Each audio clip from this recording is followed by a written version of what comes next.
Hi, this is Barrett with the Greenplum Product Management Team. And today we're going to walk through the two different ways you can install Greenplum's backup and restore utilities on your Greenplum 7 beta cluster.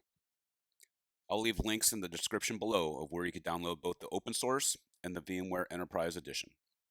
Let's get started with the open source version. Let's open up a browser and navigate to GP Backup's GitHub repo. Once there, we're going to want to click on the Releases section.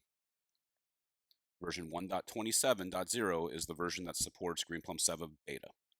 So we'll want to download GP Backup, GP Backup Helper, as well as GP Restore. Once we have those downloaded, let's change into that directory. And we're going to want to do a couple of things. One is change the permissions of the files.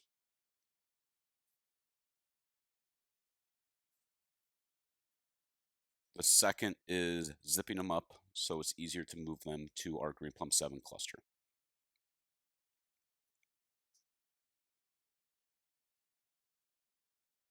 Once they're zipped up, we could copy them over to the Greenplum 7 cluster. Once on the cluster, we can now copy that file to the GP home/bin directory.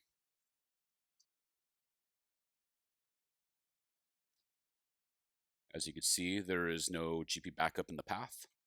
GP backup version does not work, so we're pretty confident GP backup is not yet installed. So let's unzip that package into the GP home/bin directory.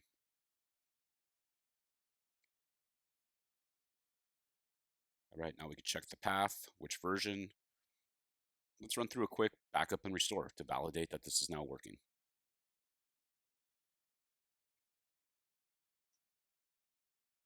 All right, successful backup, and now a successful restore. Let's use PSQL to validate that our tables have been restored. So what I'll do next is delete those binary files so the next installation of the Enterprise Edition will not conflict with it.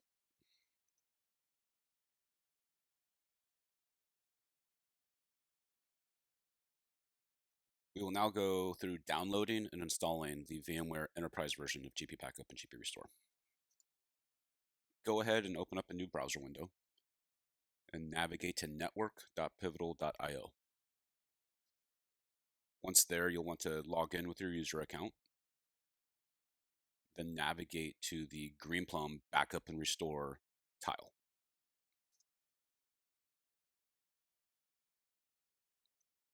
Under the tile, you want to choose the 1.27.0 version. And there's going to be multiple installers, some for different versions of Greenplum, some for different operating systems.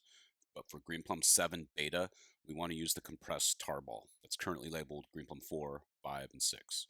We will update this to include Greenplum 7, but this is the valid version for Greenplum 7 beta.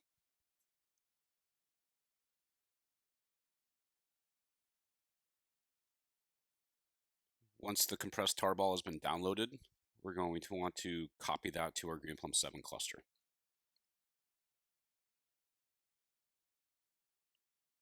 Once it's copied to the cluster, we're going to move it into the GP home directory.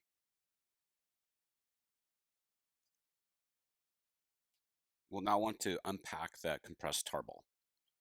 And during the unpacking, you'll see, and unfortunately it's hard to see in the screen as the left side was cut off slightly, some of the files will be placed into the bin directory, such as the backup helper, GP backup, DDBoost plugin, S3 plugin, backup manager, GP restore.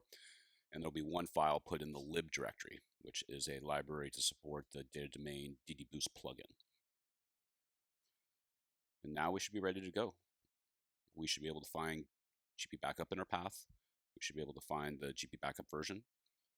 And now we could run through a quick validation of backup and restore.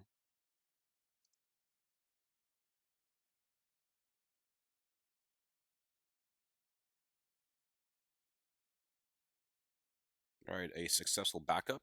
So now let's drop that database. We'll run through the restoration, success. There you have it, using GP Backup 1.27.0 for Greenplum 7 beta. If you have any questions, please let us know in the comments below. Thanks for watching.